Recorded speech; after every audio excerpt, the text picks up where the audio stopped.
Bom dia. Bom dia.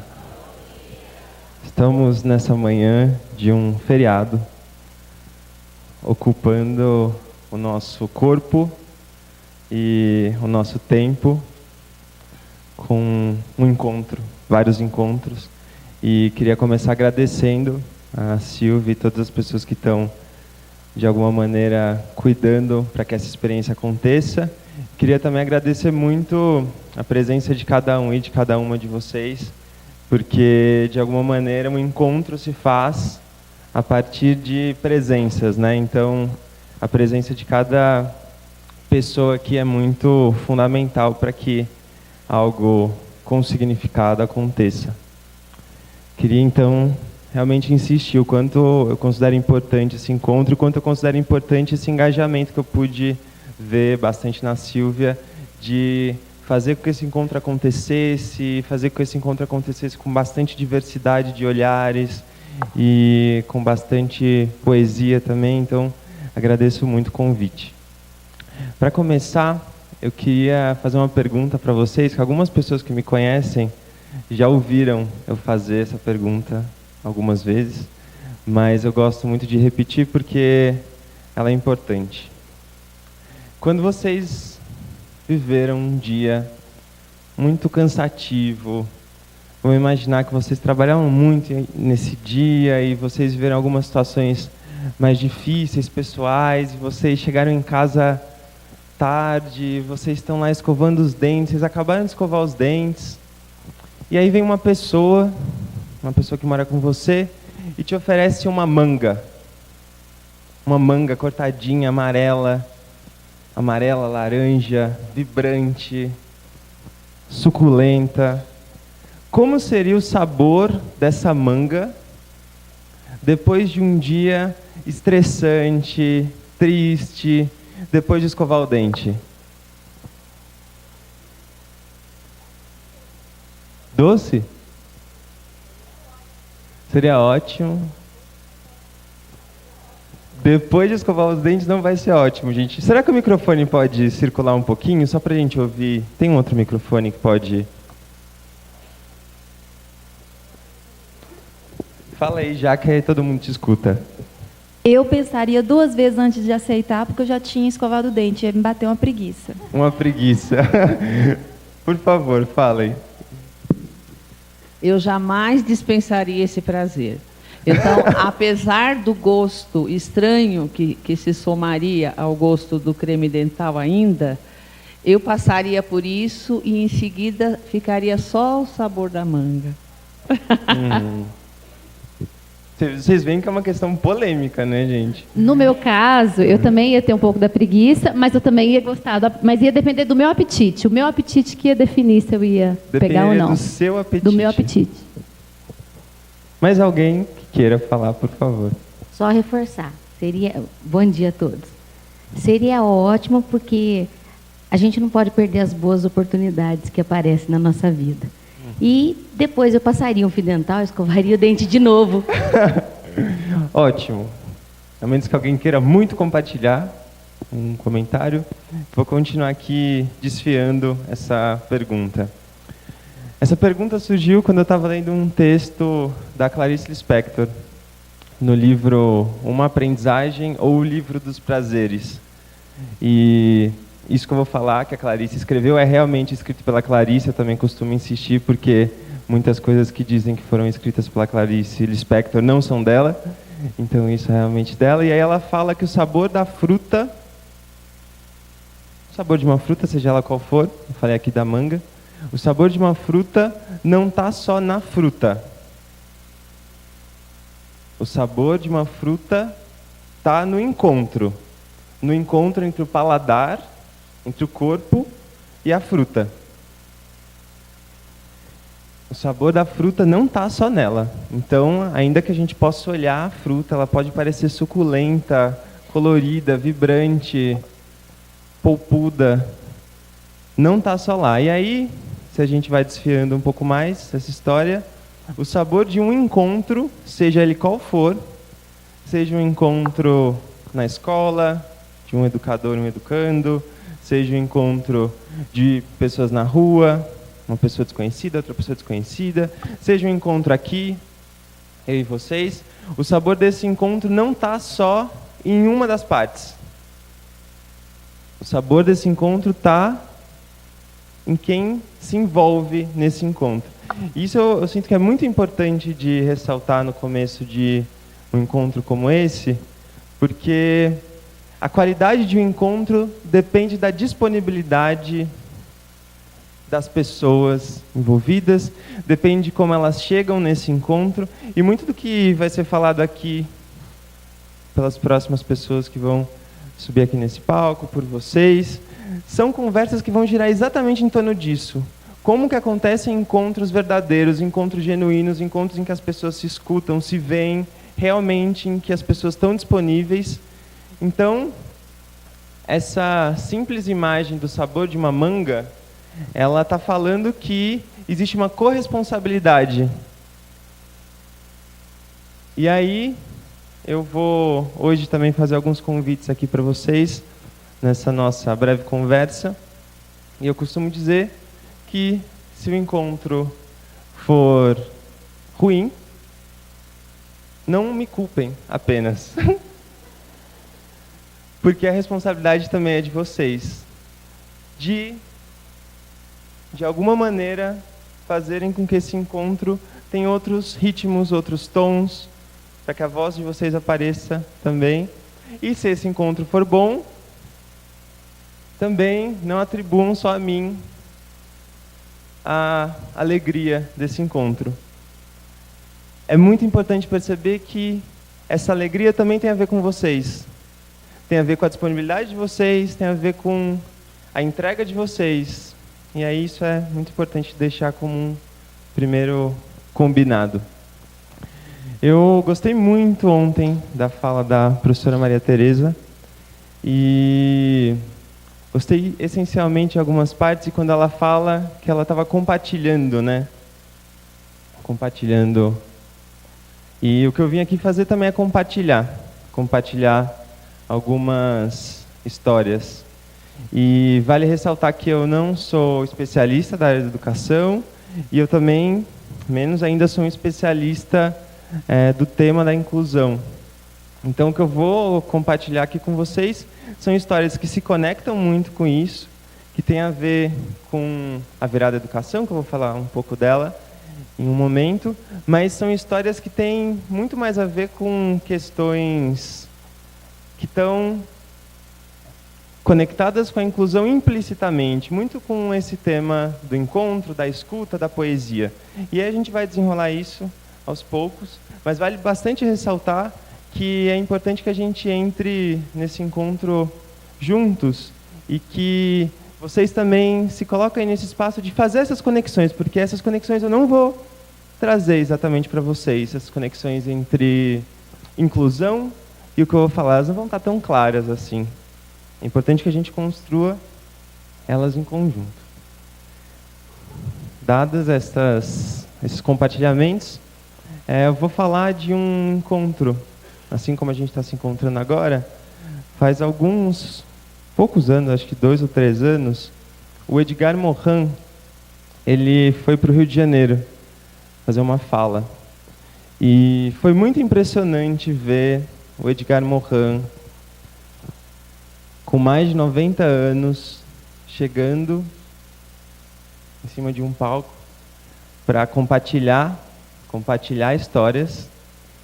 O Edgar Morin, que escreveu tanto sobre educação, que escreveu tanto sobre tantos temas, sobre complexidade, sobre um olhar integrador, um olhar que traz inclusive palavras mais estranhas às vezes e poéticas, como a incerteza, o destino desconhecido do planeta. E o Edgar Morin subiu no palco para falar, entre outras coisas, que existem 2 dimensões principais da vida. Uma, que é a dimensão que ele chama de prosaica, que tem a ver com a prosa da vida, que tem a ver com o sentido utilitário das coisas, que tem a ver com o sujeito prático, o sujeito burocrático. Prática, burocracia, prosa. E aí ele também fala de outra dimensão, são duas, né, que ele traz, a dimensão poética da vida. E a dimensão poética da vida estaria ligada à comunhão entre as pessoas. A dimensão poética está ligada ao deslumbramento, o encanto, o amor. E ele insistia muito nisso. Existe essa dimensão poética e essa dimensão prosaica. E aí, refletindo um pouco sobre essas dimensões, a gente também pode chegar nesse fio de que essa dimensão mais prosaica da burocracia, da utilidade das coisas, de alguma maneira a gente fazer as coisas com fins muito ligados a resultados claros, essa dimensão é a dimensão que vê a diferença no outro. Quando você olha para o outro, você vê a diferença. E essa dimensão da poesia, essa dimensão poética do encontro, da comunhão, vê o outro. Uma dimensão que vê a diferença já com fins de entender o que pode ser feito em relação àquilo, e essa outra dimensão que vê o outro e que vê o outro com mais integração, com mais inteireza, com mais complexidade. E aí queria deixar claro esse olhar do Edgar Morin, dessas duas dimensões, da dimensão poética e da dimensão prosaica, porque de alguma maneira eu vou repetir algumas vezes daqui a palavra poesia, e a palavra poesia não vai vir como se eu estivesse falando de frases e versos só escritas no papel. A poesia aparece como uma dimensão da vida, uma dimensão que está ligada à comunhão, ao encontro, ao encanto, ao espanto, à possibilidade de ter relações mais genuínas, ter relações mais inteiras. Então esse é um primeiro ponto, a gente olhar para isso que o Edgar Morin compartilhou, essas duas dimensões da vida. Aí, queria trazer uma outra pessoa aqui para a nossa conversa, que é uma pessoa muito importante nos meus caminhos, que é o Manuel de Barros. O Manuel de Barros, poeta brasileiro, é a presença que declara a importância da dimensão poética da vida. E declara que a dimensão poética da vida é aquela que possibilita realmente o encontro, é aquela que possibilita realmente o brincar, é aquela que possibilita o conhecer, o descobrir. E para a gente ir trilhando aos poucos esse lugar dessa dimensão poética que inclui, sem nem falar essa palavra, eu vou contar que quando quando o Manuel de Barros estava muito doente, 2 anos atrás, eu estava acompanhando pela internet todos os dias. Eu acordava de manhã e já procurava na internet, Manuel de Barros, hospital. E aí eu olhava e eu via que ele estava um pouco melhor, e aí eu via que ele estava pior, eu via que ele estava melhor, eu via que ele estava pior. E eu estava muito ligado já a obra dele de várias maneiras. Eu fiz uma pesquisa junto com outros amigos sobre escolas em vários países, e essa pesquisa que acabou culminando no livro Volta ao Mundo em 3 Escolas. Essa pesquisa termina com uma poesia. Depois eu estava trabalhando já com algumas escolas públicas lá no centro de São Paulo, bastante a partir da arte, bastante a partir do território sendo descoberto por meio da potência do território, da boniteza do território, como diria o Paulo Freire. E tudo isso estava muito ligado ao Manuel de Barros. Eu estava lendo muito Manuel de Barros, e aí eu resolvi escrever uma carta para o Manuel de Barros.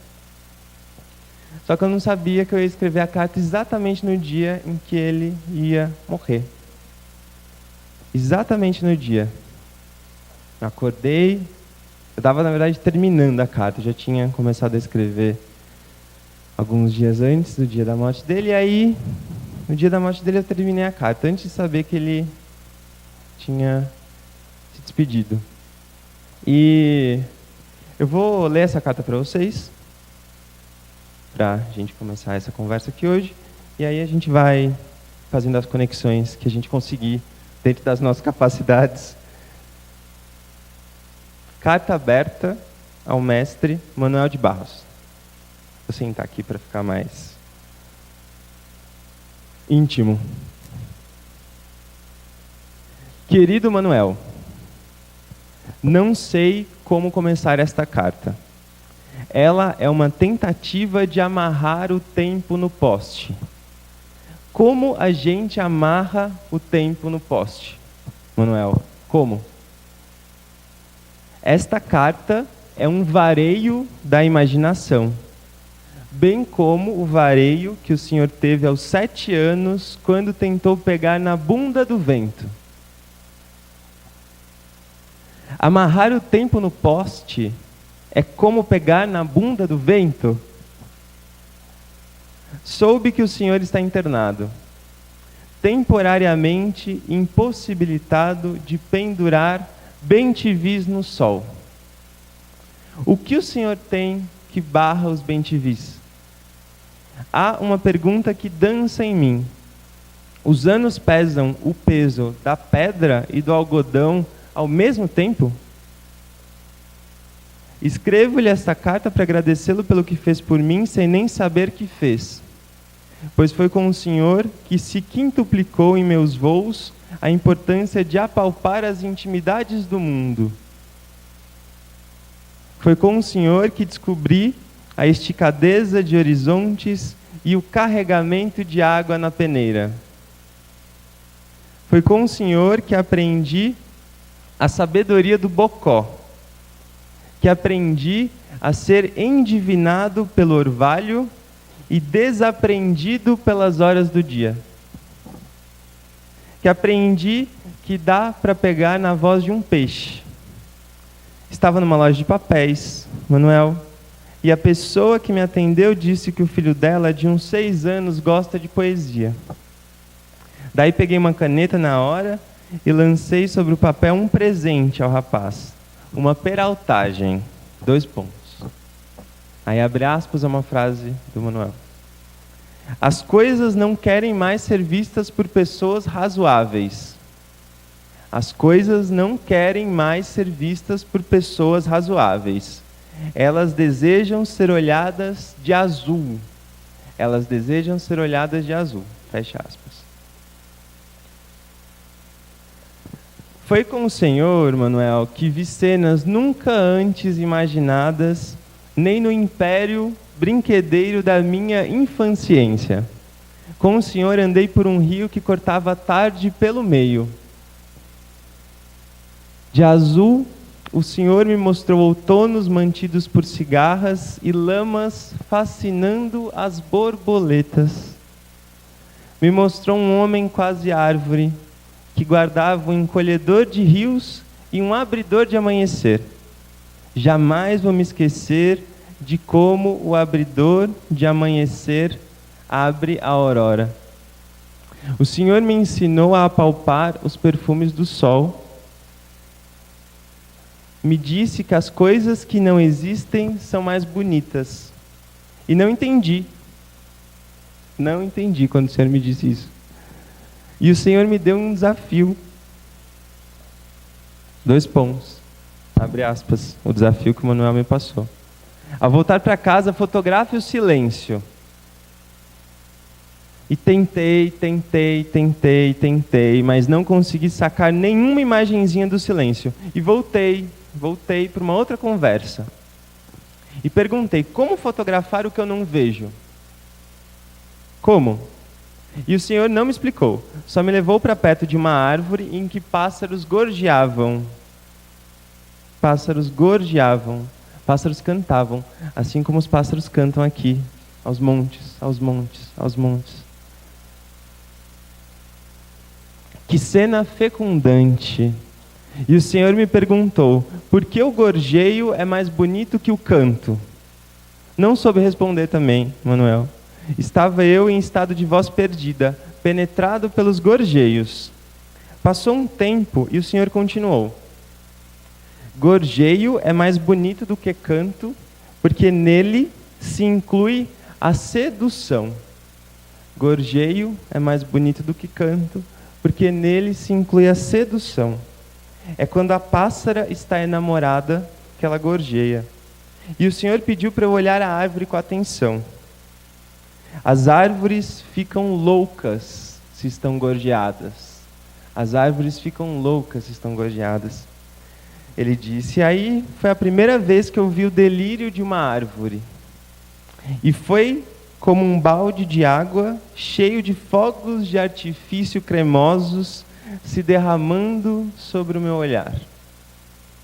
Aí fotografei o silêncio do delírio da árvore. O Senhor já me convidou para tantos festejos que nem há como agradecimensar tantas entradas no reino da poesia. O Senhor é sábio em celebrar vazios e sabe bem como chamar os outros para partilhar a sua fervura. O Senhor convida homens sozinhos como pentes, que têm vozes em que nascem árvores. O Senhor convida aves que sonham pelo pescoço, macacos que gorjeiam, lagartixas com odor verde, caramujos flores, corós transparentes, ciscos feitos de gravetos e areia, grampos e cuspes de aves, moscas que se dependuram na beira de ralos, córregos, formigas ajoelhadas em pedras, baratas que passeiam nas formas de bolo, chuvas vestidas de sóis, meninos que veem a cor das vogais, sapos que sabem divinamentos, caracóis que não gosmam em latas, latas nuas e todos os tipos de pessoas com cabeças apinhadas de parafusos que farfalham. Mestre Manuel, vidente das coisas trocadas. O Senhor é mesmo o apogeu do chão. É quem monumentou as miudezas e também as formigas espremidas pela neblina, e o tibum das crianças, e a cobra de vidro que dá a volta por trás da sua casa. O escrevimento dessa carta me deu vontade de rasgar inteirinha a fantasia da razão. O escrevimento dessa carta me deu vontade de rasgar inteirinha a fantasia da razão. Está na cara que a maioria dos caminhos leva à ignorância. Tenho gostos pela vadiagem com letras. Tenho que reaprender a errar a língua. E compartilho uma novidade. Vou criar peixes no bolso. Está decidido. Depois o Senhor me manda algumas sugestões sobre cuidadoria de cardumes bolsais. Quem sabe dá para criar um tratado geral das criações no bolso. Me despeço. Enquanto me despeço, remexo com um pedacinho de arame o poço das lembranças que guardo em mim. Os ventos levam-me para longe, os ventos lhe levam para longe.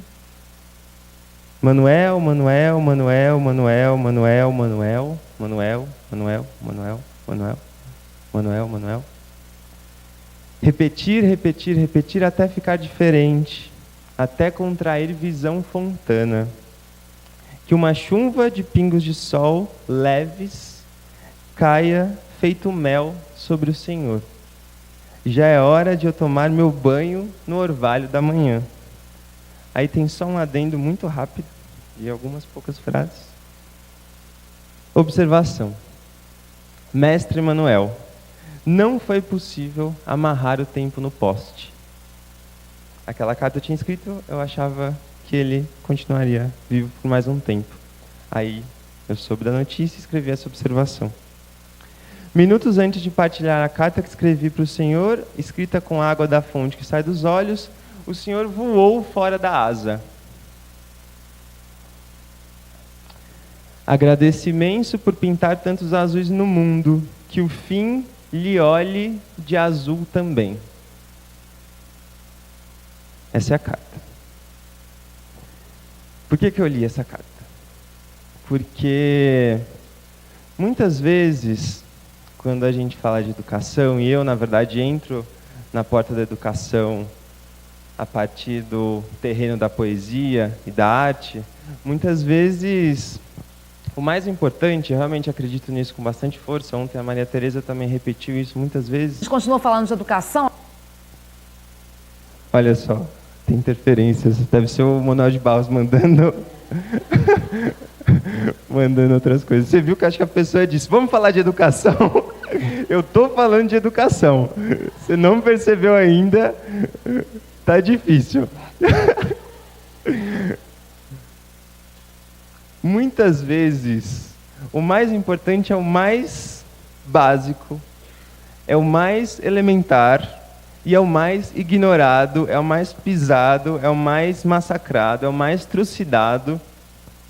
E muitas vezes a gente já sai falando de todas as práticas possíveis que podem ser feitas na escola, fora da escola, mas a gente não se pergunta com a consistência necessária que sujeitos são esses que estão em movimento nos espaços, que sujeitos são esses que vão conseguir ou não colocar em prática certas práticas, e que adultos são esses que estão em contato com as crianças e com os jovens, que adultos são esses que perderam, na sua maioria, totalmente essa poesia, essa sensibilidade, essa sutileza, essa capacidade de brincar, essa capacidade de errar, ou que, se não perdeu, tenta esconder ela, porque é como se o brincar, se o errar, se o misturar, se o inventar, se isso fosse menor perto do saber que precisa ser compartilhado, que se coloca, quando se coloca essa visão que isso deve acontecer.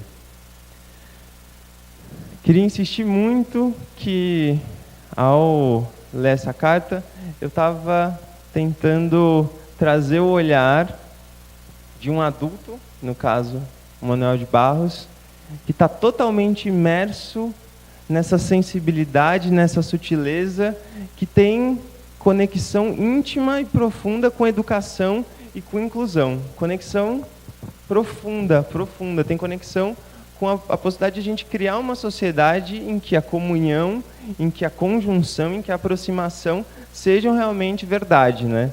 Não sejam só burocracias, não sejam só leis que alguém faz e a gente cumpre. De novo, a dimensão da prosa e a dimensão da poesia. De alguma maneira, ao longo do tempo, eu fui começando a perceber que as principais referências de educação que eu trago hoje em dia, que as pessoas que estão perto de mim têm ouvido muito, e o projeto da Virada Educação, que eu vou contar um pouco mais para frente, porque eu sinto que ele é menos importante do que o que está nas bases dele. O que tem me inspirado, as pessoas que têm me inspirado e que eu tenho aproximado bastante são Manuel de Barros e Paulo Freire. O Manuel de Barros, ele fala que a maior riqueza do homem é a sua incompletude. A maior riqueza do homem é a sua incompletude. A maior riqueza de uma pessoa é a sua incompletude. E aí, quando a gente vai no Paulo Freire, existe exatamente esse olhar de que somos incompletos, de que não estamos concluídos, de que é exatamente essa dimensão do vir a ser, de estar em constante movimento e aprendizagem, é isso que existe. E é isso que pode possibilitar um encontro. É o reconhecimento disso que pode possibilitar um encontro, né? É o reconhecimento de que o que o outro traz para mim, eu não sei o que é. Eu não consigo dar conta do todo. Eu posso intuir, eu posso, a partir do que eu já conheço, dar contornos, mas essencialmente está no nível dos mistérios. E aí, para a gente poder juntos entrar um pouco mais nesse lugar do encontro com a outra pessoa e do quanto a gente reconhece ou não a outra pessoa, queria propor um encontro aqui. um outro encontro dentro do nosso encontro. Você tem papel? Algum pedacinho de papel? Tem alguém que não tem nenhum papel? Uma caneta? Olha só, tem 2 pessoas ali. Vocês estão de parabéns, hein? No carregamento de papéis e canetas. Também tem? Não tem, olha aí. A Silvia precisa de uma doação. Queria convidar vocês a escrever nesse papel que vocês têm. E, por favor, se vocês puderem destacar, porque a proposta é que a gente depois compartilhe com outra pessoa. E, por favor, quem não tiver papel, olhe para o lado e conte com a generosidade de quem tem.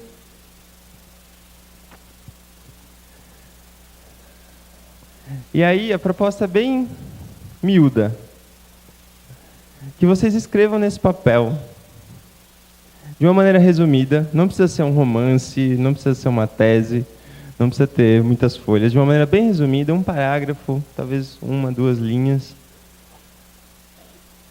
Alguma memória muito marcante que vocês têm, muito importante para vocês.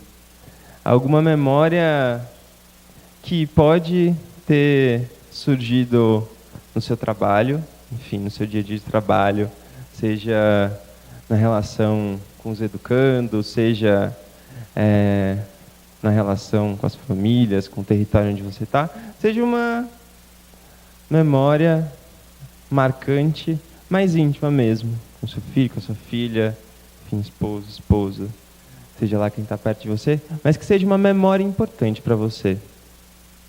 Pode ser algo bem simples. Uma memória bem importante para mim foi quando eu fui visitar a minha avó, meu avô, pela primeira vez lá na cidade deles, na Bahia, em Paripiranga, no sertão da Bahia.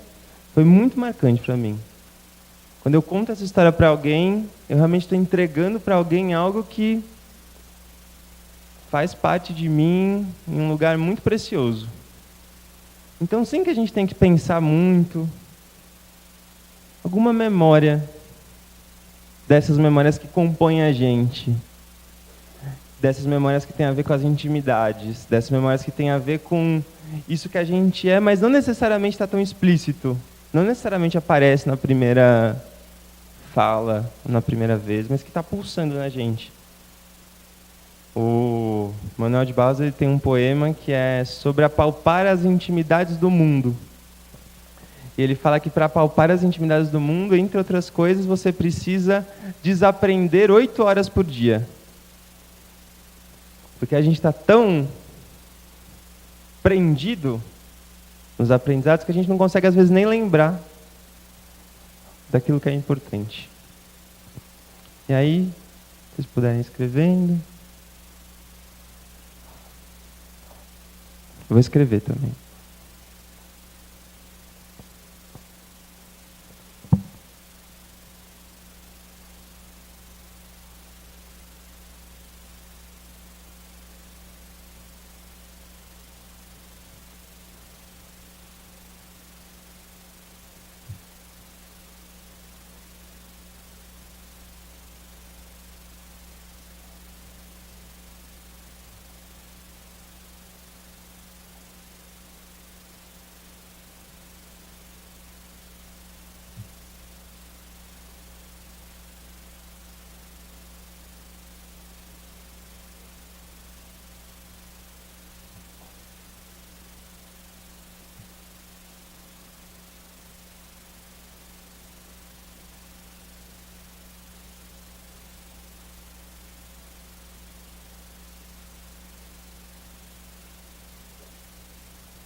E aí, gente, à medida que vocês forem escrevendo, convido vocês também a dobrarem esse papel.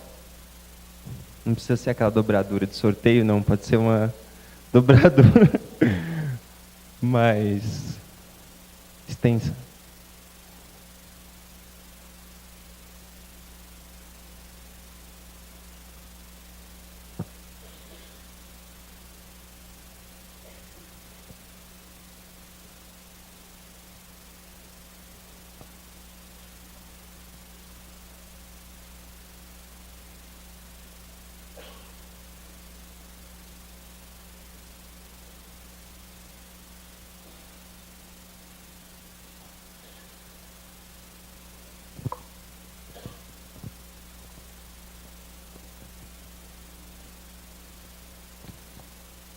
Tem muita gente que ainda falta terminar. Vocês, uma pessoa ali, poucas pessoas. Já vou explicando o próximo momento. E aí quem estiver terminando, por favor, se puder concluir. Vamos entender esse momento como um momento mais breve mesmo, para a gente poder fazer esse exercício. Agora, o convite para que vocês realmente olhem para esse papel, que não é mais um papel. É uma memória, é um afeto, não é mais um papel. A menos que vocês não tenham colocado essa memória, esse afeto, aí ele vai ser um papel ainda. Mas, se vocês realmente colocaram algo aqui, então a gente pode já metamorfosear esse papel em outra coisa. Então, realmente olhar para esse papel. Esse papel não é mais o que ele era antes. Recebeu uma marca. Isso é muito importante. Uma marca de uma pessoa viva.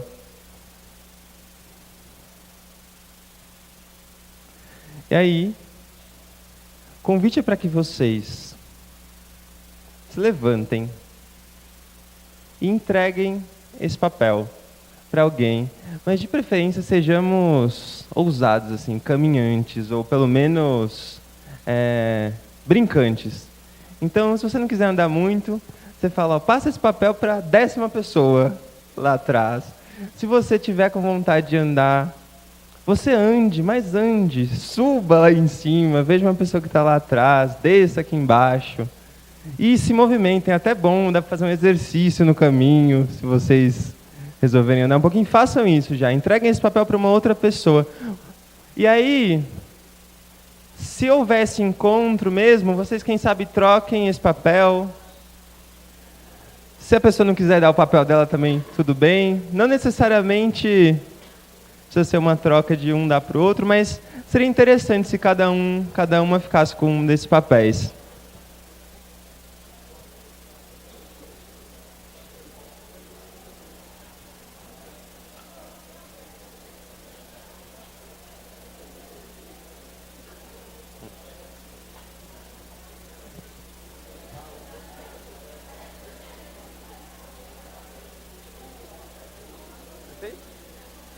Vou te dar um.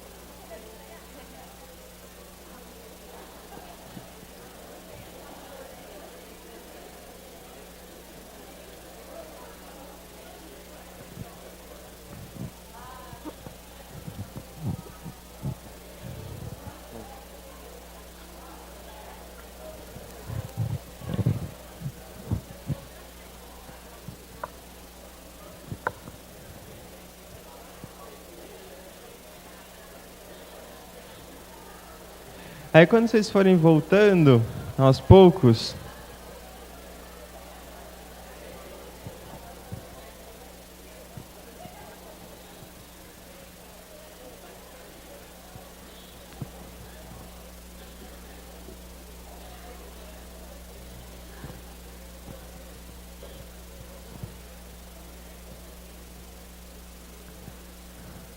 queria fazer um exercício antropológico aqui. Dentro desse exercício antropológico. Quem aqui já abriu o papel? Só para eu saber. Estes são os muito curiosos. E curiosos. Quem aqui ainda não abriu o papel? Olha só. Essas pessoas também são curiosas. Não é porque você não abriu o papel que você não é curioso. Mas essas pessoas estão guardando o mistério. O que eu queria trazer aqui também para esmiuçar esse encontro que aconteceu. Você tendo ou não lido o que está agora nas suas mãos, é importante reconhecer que o que está agora nas suas mãos é um afeto, é uma memória de uma outra pessoa. Quem não abriu ainda, provavelmente pode até olhar para esse papel e ter uma sensação de realmente de mistério, de inesperado, de surpresa, de descoberta. Quem já abriu provavelmente também sentiu isso de alguma maneira. E eu lembro que um dia eu fiz essa proposta, mas de um outro jeito, de um jeito um pouco mais performático, inesperado, que quando as pessoas trocavam os papéis, enfim, uma entregava para as outras, trocavam as memórias, não eram mais papéis. Isso era numa formação de educadores, um lugar que estava passando por muitos desafios, enfim, todos os lugares passam por muitos desafios, mas naquela época eles queriam muito discutir quando o encontro não acontece. E aí eu lembro que quando as pessoas todas tinham os papéis, que eram as memórias, que eram os afetos das outras pessoas, pedi para as pessoas se levantarem e pedi, na verdade não pedi, eu convidei, deixando claro que as pessoas não precisavam fazer, eu convidei que as pessoas rasgassem a memória, o afeto que elas tinham recebido. E aí as pessoas todas se assustaram. Eu trabalho muito por meio da arte, e a arte traz o estranhamento, às vezes, de uma maneira muito expressiva, para que a gente possa, inclusive, relembrar aquilo que é estranho, para que a gente não repita. E aí eu lembro que parte das pessoas rasgou na hora, e parte das pessoas objetivamente, diretamente, falou que não ia rasgar, de jeito nenhum. Inclusive, as pessoas começaram a falar, mas como que eu vou fazer isso? Que tipo de proposta é essa? Você veio aqui para pedir para a gente rasgar o afeto alheio? Insensível. E aí a gente começou a conversar o que era aquilo. Por que havia essa rejeição em rasgar o afeto alheio, em rasgar a memória alheia, em rasgar a presença do outro, rasgar a presença do outro, quando isso era muito explícito. E a gente começou a conversar. Por que não tentar ter a clareza profunda que em todo encontro é isso que acontece? Na maioria das vezes o que a gente faz é rasgar a presença do outro. Mas como é tão sutil, a gente não percebe. Essa sensação de mistério que eu, de alguma maneira, sugeri aqui nessa proposta tão simples, é uma sensação também que não está consciente e presente nos nossos encontros. Muitas vezes a gente chega na frente de um educando, na frente de uma pessoa, enfim, na rua, uma pessoa conhecida, um parente, com toda a imagem daquela pessoa totalmente contornada e definida, e isso impede totalmente que haja essa sensação de descoberta, de mistério, de realmente conexão. Queria sugerir que vocês guardassem esse afeto, essa presença que vocês receberam, e que ela seja uma memória também do quanto a gente recebe essas pistas, esses bilhetes. Cada encontro é um monte de bilhetes. Encontra aqui uma pessoa, eu jogo bilhetes, jogo bilhetes, jogo bilhetes, jogo bilhetes, jogo. Pistas, pistas, pistas de quem eu sou, do que eu quero, às vezes coisas que eu nem sei.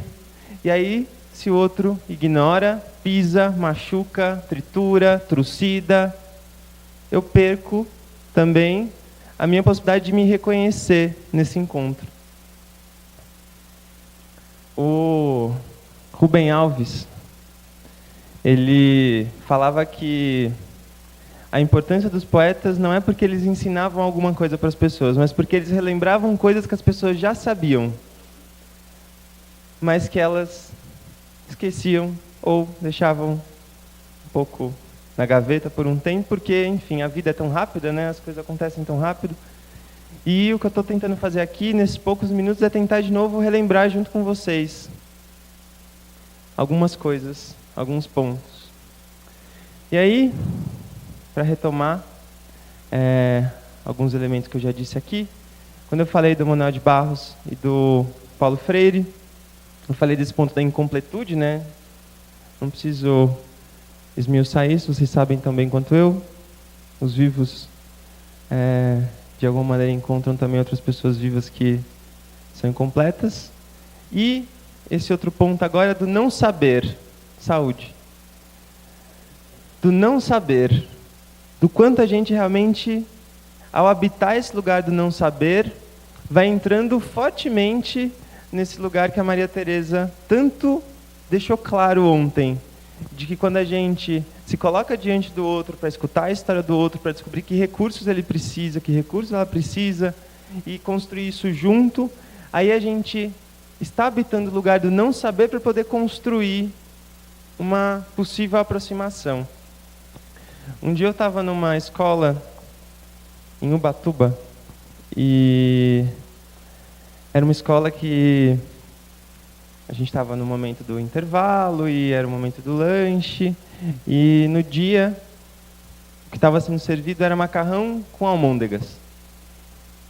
E macarrão com almôndegas, pelo menos na minha adolescência, na minha infância, era uma entidade, assim, macarrão com almôndegas. Não era só um macarrão com almôndega, era uma espera, assim, do macarrão com almôndega. E aí, nesse dia, era macarrão com almôndega. E é bem importante repetir almôndega, almôndega, almôndega, porque realmente era almôndega e todo mundo queria almôndega, mas eu sou vegetariano. E, no dia, eu fui lá, também eu estava fazendo um trabalho na escola, e aí eu pedi só o macarrão. E aí, a moça que estava me atendendo, ela sugeriu que eu pegasse pelo menos o molho. Falei que eu não queria almôndega, ela falou, e um pouco do molho. Eu falei, não precisa não. Nem tentei me explicar muito, não gosto muito de começar nesse processo de explicar, e dar a impressão também que eu estou querendo converter as pessoas. E aí, enfim, não quero, não, obrigado, deve estar ótimo, mas hoje eu não vou querer, não. E aí eu cheguei na mesa em que estavam várias crianças comendo macarrão com almôndega. E aí quando eu sentei, o meu prato era um prato de macarrão e só. Imaginem a cena, assim. Imaginem que vocês são um drone, vocês estão vendo de cima todos os pratos com macarrão vermelho, e eu sento com esse prato. E aí uma criança olhou para mim e falou assim, acabou a almôndega? Como assim? Não vai dar para repetir? Muito lógico, né? Porque é muito difícil a gente conseguir olhar outras perspectivas. A gente olha pela nossa perspectiva, né? Na perspectiva dessa criança, as almôndegas estão aí, as pessoas vão pegar a almôndega, não tem almôndega no prato dele, não acabou a almôndega, pobre de mim, não vou poder repetir. E aí, falei, não, ainda tem almôndega, se quiser vai lá. Eu que não peguei a almôndega. Mas por que você não pegou a almôndega? Porque eu sou vegetariano. Aí eu falei, revelei minha identidade, revelei minha multiplicidade, não identidade.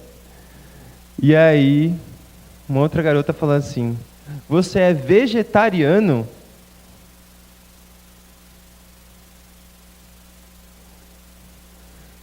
Vegetariano fala português?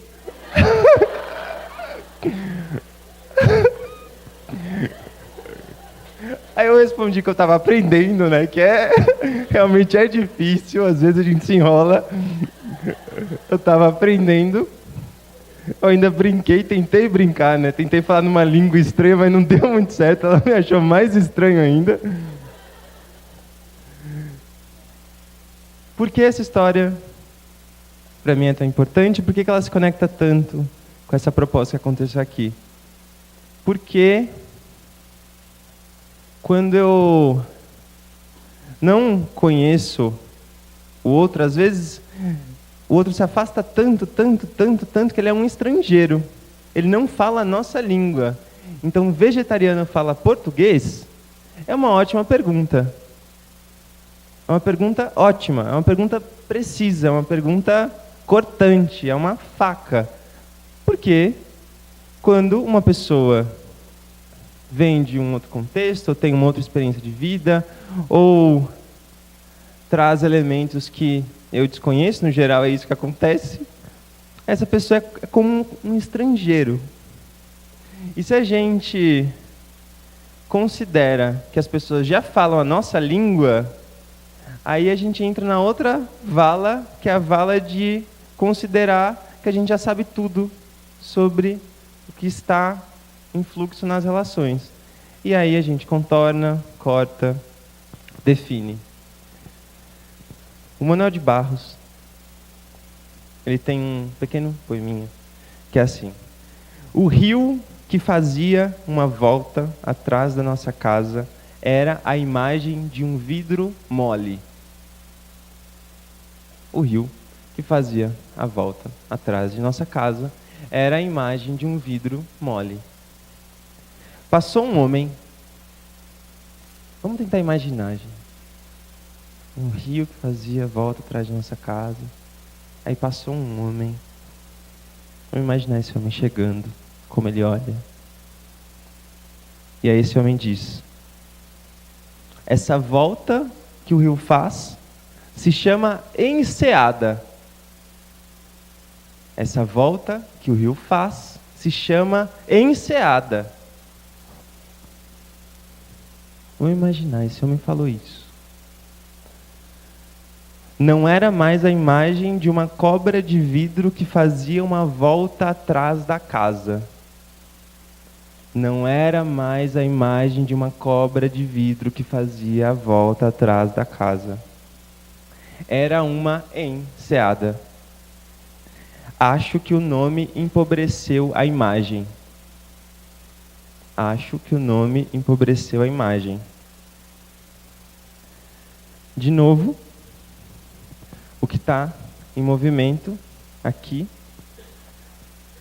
é o quanto a gente empobrece o outro, a outra, e a gente mesmo no encontro sem mistério, sem não saber, sem incompletude. De alguma maneira, todos esses elementos fazem parte essencial disso que eu falei no início e que o Edgar Morin, na verdade, falou da dimensão poética da vida, que acaba sendo totalmente cortada por essa dimensão prosaica. Aí eu vou mostrar para vocês um trechinho de um filme. Não sei aqui quem já viu o filme Últimas Conversas, do Eduardo Coutinho. Olha só, que interessante. É bom que aí eu compartilho com vocês, vocês podem, quem sabe, ver e espalhar por aí. Esse filme, que é esse que está aí, é o último filme que o Eduardo Coutinho, um documentarista brasileiro super importante, fez. Na verdade, ele nem chegou a editar esse filme. Se despediu também, antes de terminar. E é um filme em que ele conversa com adolescentes. São conversas super francas, super diretas. Tem uma conversa com uma criança. A conversa com a criança é avassaladora, é incrível. A criança fala que ela nasceu de uma bolinha. Como você nasceu? Eu nasci de uma bolinha. E eu vou mostrar para vocês um trechinho de uma das conversas com a Bruna. Só para a gente continuar com essa clareza sobre essa dimensão da prosa, da burocracia, do utilitarismo, para a gente conseguir sair daqui dessa conversa depois trazendo mais luz para essa outra dimensão da poesia. A gente vai tentar fazer esse jogo aqui. Então, se puder deixar o trecho, depois a gente conecta os fios soltos. Pode colocar play aí, né? Por favor. Mas não tem lembrança, porque não molhou ninguém, não amou em geral, entende? E vou te fazer umas perguntas completamente imbecis, entende? Eu sou como se fosse um marciano ou um menino de 44 anos de idade. Bom, daí você foi estudar, foi para a escola. Pode voltar na escola. Você gostava da escola ou não? Assim, quando eu era pequena... Você foi estudar por quê? Quis. Porque obrigam, né? Não, quando eu era pequena eu sempre quis estudar. Eu achava lindo andar de mochila. Depois que eu entrei na escola, isso acabou. Por quê? Porque eu acho a escola uma perda de tempo. Sei lá, assim, eu sei que eu tenho que aprender português, eu quero falar bem. Matemática, pra mim, o que importa é conta de multiplicar e somar. Só, o resto é resto. E você fez o Enem, não? Eu fiz o Enem porque eu quero entrar numa faculdade pública. Então eu fiz. De quê? De cinema. Cinema? Cinema, eu gosto, eu estudo cinema isso. em geral ou também artes gráficas? Ou... Não, cinema. Assim, eu faço um curso de multimídia que estuda cinema, designer, artes gráficas. Tem que fazer Enem? Como é que é? Assim, eu achei um saco desnecessário, algumas perguntas chatas mesmo. Química estava super difícil. Português... Tem exame de química? Oi? Tem de química. Uma coisa chatérrima. Português estava legal, porque estava fácil. Matemática eu nem li, porque meu professor tem uma voz horrível. Então, sabe, a aula dele irrita. Ele fala, só que 2 mais 2. Então, não sei muita coisa de matemática. Marquei qualquer uma, mas as outras eu li. Redação foi lei seca. Eu achei desnecessário, chato, bem chato, assim. Você gosta de escrever? Gosto muito de escrever. Eu tenho histórias. Por que você gosta de escrever? Não sei. Eu tenho um sonho louco, eu escrevo uma música. Sei lá, eu tô pensando qualquer coisa e escrevo. Não, quando você escreveu um sonho, qual é? Como é que é? Teve uma... Na verdade, teve um sonho que eu tive. Foi louco, assim, quando eu era pequena. Que eu até contei antes pra uma pessoa. Eu nunca tinha contado pra ninguém. Que era sobre uma menina. Eu não sei porque eu sonhei isso. Era sobre uma menina que descobriu que tinha câncer e ela ia morrer. Eu acho que eu sonhei isso, mas eu não sei se eu sonhei ou se eu imaginei. Que ela tinha câncer, ela ia morrer. Ela descobriu que a melhor amiga e o namorado dela estava traindo ela e tal. Como ela sabia que ela ia morrer, ela tinha poucos dias de vida, ela pediu para um amigo dela fazer com que a morte dela fosse um assassinato e que, quando ela morresse, a amiga dela fosse culpada por isso.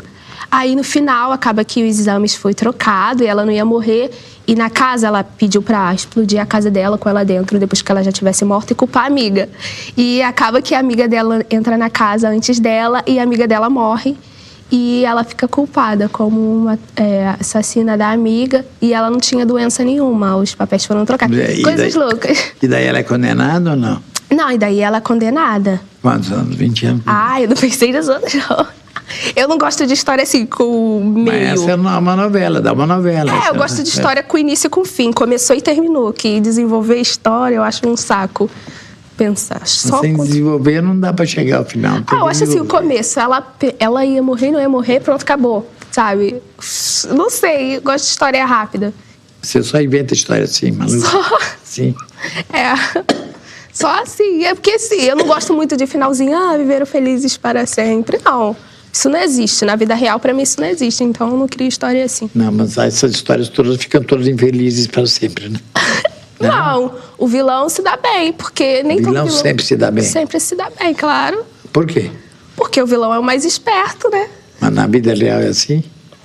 A pessoa mais esperta se dá bem. A bobinha, nem tanto, né? Pode até ganhar uma coisa ou outra, mas nem tanto. Mas você aprendeu o quê? Em novela ou na vida ou como?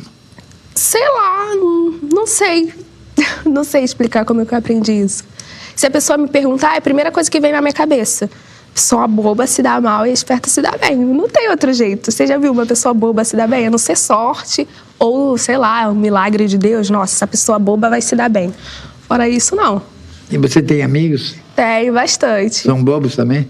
São, porque tem coisas que eu testo, assim. Tem coisas que eu falo, eles caem. Nossa, eu não cairia nisso. Aí, eu acho que eles são bobos, a maioria. Porque você gosta de bobo? Não sei explicar essa concepção de bobo pra eles. É diferente do que eu penso sobre o mundo. O que você pensa sobre o mundo agora? O mundo, eu acho que só tem pessoas idiotas. Só gente idiota que conta lorota o tempo inteiro. Isso pra mim é o mundo. O mundo todo é isso? O mundo... tirando as pessoas mais...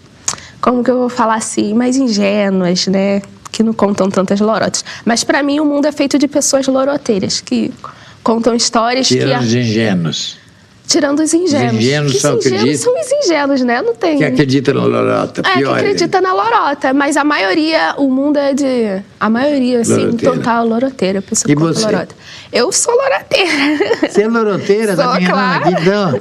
Claro que eu já fui enganada. Depois disso, não sou mais Passou a boba, ser não. loroteira. Passei a ser loroteira. Você não perdoa? Perdoo, claro. Mas também não você acredito passa mais. lorota em todo mundo. Ah, não faço. Você é muito irritada e desconfiada, pô. Então, Não, eu não sou irritada, não. Eu sou nervosa. Tipo assim, é porque eu tenho gene forte. Então, a gente tá conversando e tal, a pessoa não concorda comigo. Aquilo é o fim, porque ela tem que concordar comigo, que eu acho que o meu como é é que certo. pode?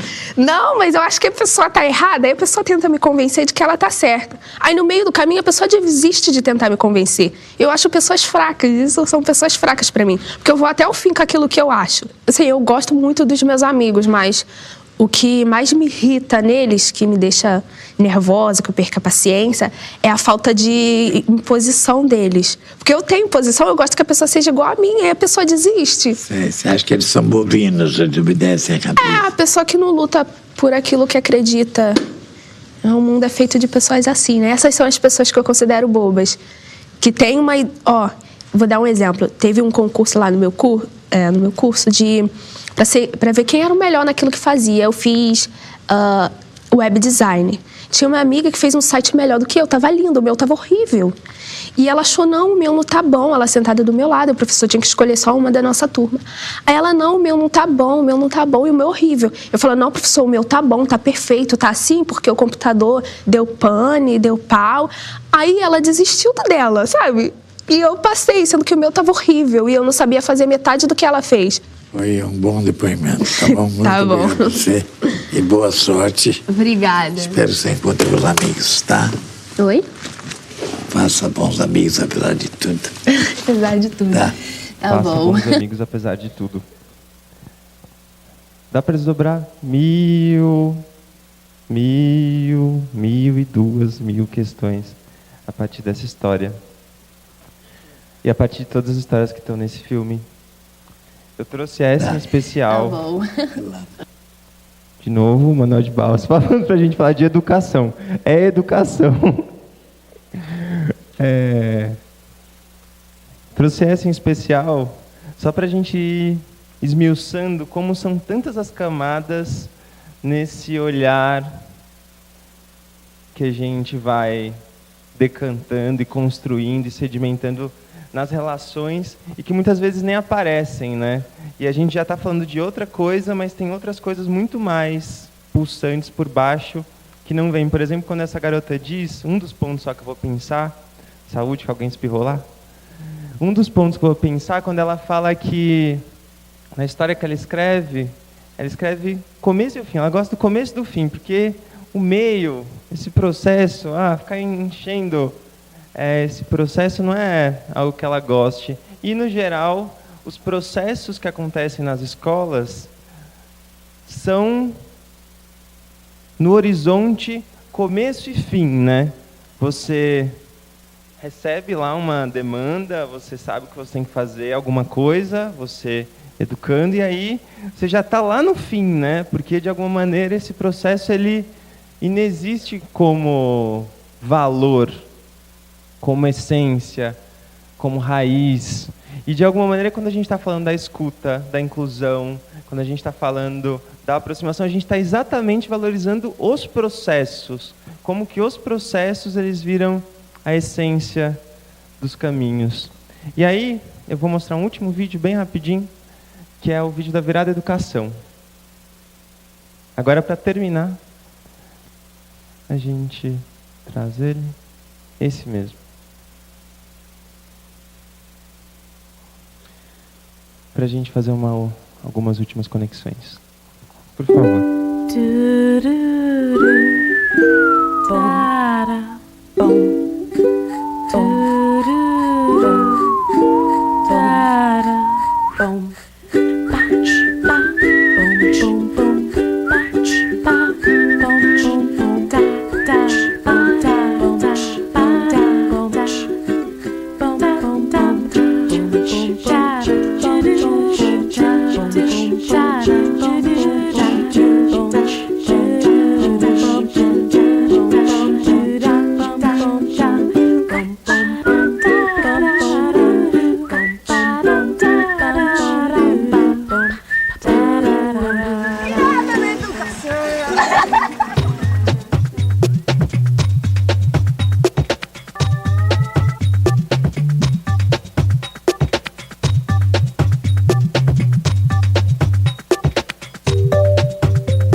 E você tá gostando da virada? O que você tá fazendo agora?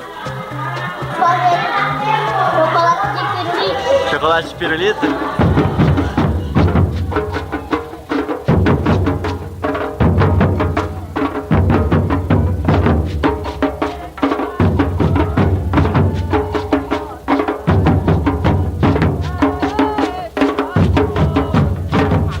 Porque a escola, sei lá, eu não vou dizer nossa segunda casa, né? Porque... a gente estuda desde a quinta série. Mas é um lugar onde a gente fica quase a maior parte do tempo. Então a gente deixa com a nossa cara, porque a gente vive aqui praticamente. Tô descendo aqui as escadas, vamos dar uma olhada no pessoal dos instrumentos, né, dos violinos. Uma música boa, uma música calma.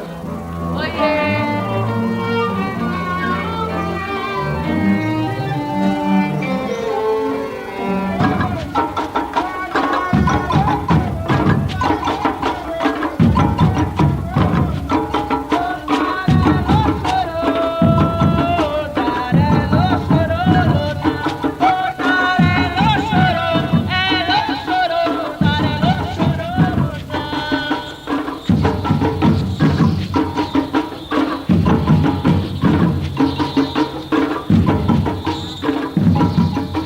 Muito importante para minha virada, pelo simples motivo de estar juntando educação com diversão, sair do padrão, porque esse padrão é muito chato, sentar naquela fileira de cadeiras e ver o professor falar. E por isso que é importante para minha virada.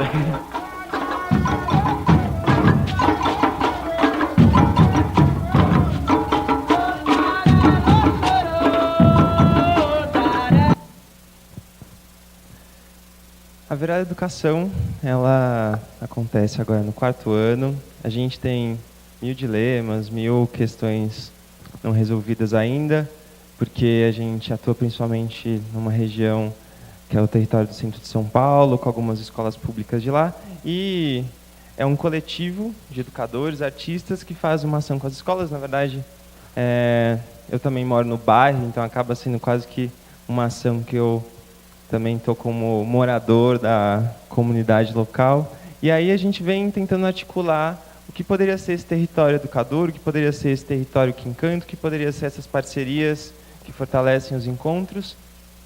A gente ainda está bem no início desses movimentos. Tenho certeza que aqui vocês vão ouvir muitas outras falas do Projeto Âncora, da Escola de Heliópolis, do bairro Escola Heliópolis, enfim, da própria Lumiar, do próprio Instituto Rodrigo Mendes, várias instituições, espaços que estão insistindo nessa afirmação, ainda muito tempo já de história, essa afirmação bem clara dessa dimensão poética da vida que a gente está, de alguma maneira, insistindo aqui nesta manhã. E aí a virada da educação, como vocês viram, ela traz esse convite para que os alunos, os educandos, para que os educadores e educadoras redescubram o território e, quem sabe, se reencantem pelo território, sem esse lugar da padronização como a regra.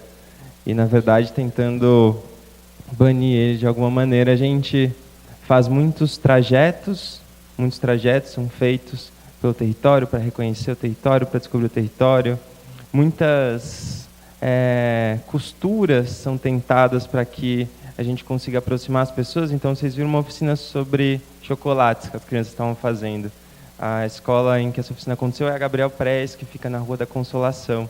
Essa escola já tem todo um trabalho em relação à alimentação saudável, e as crianças queriam aprender a fazer chocolate, porque a gente fez toda uma série de conversas para entender o que a gente poderia fazer a partir da escuta. E aí a gente descobriu que uma das pessoas que trabalhava na secretaria da escola, ela sabia fazer chocolates, e ela sabia a história do chocolate, ela fazia chocolates, ela levou cacau para as crianças, e a gente fez um chocolate vegano, porque uma das crianças tinha alergia a leite. Então a mãe se envolveu para fazer esse chocolate. Então toda uma série de costuras a gente tenta fazer para entender que diversidade é essa presente, que escuta é essa presente. E a gente está aprendendo, né, como está escrito lá, aprendendo o que é uma cidade educadora, o que é um território educador e o que é essa dimensão poética da educação na prática. Espero que, de alguma maneira, essa fala possa ter chegado em vocês como uma fala que tem a ver com inovação e inclusão, ainda que essas palavras apareceram pouco durante a conversa, e que essa insistência para que os adultos resgatem essa dimensão poética da vida, ela fique clara, que a gente consiga, por exemplo, trazer os poetas e os artistas e as artistas e as poetas e poetisas para a educação com tanta força como a gente traz os educadores e as educadoras e traz o Paulo Freire, para que a gente consiga fazer com que essa percepção da educação se dê também de uma maneira mais diversa, trazendo outros olhares, trazendo outras poéticas. Vale falar, só para terminar, que se vocês quiserem saber mais sobre a Virada Educação, é só entrar no site, né, viradaeducação.me. E a gente lançou também há pouco tempo um livro chamado Mistérios da Educação, que são alguns poemas e contos sobre a educação a partir desse lugar da descoberta, do inesperado. Esse livro está disponível na internet e esse livro nasceu de um erro. Um dia eu estava escrevendo a palavra ministério, a expressão Ministério da Educação, e aí eu escrevi Mistério da Educação. E aí surgiu uma série de poemas, e aí eu vou terminar aqui com um deles, para que a gente continue aqui nas conversas. O mistério da educação adverte. O mistério da educação adverte. 2 pontos. Justificar cada ato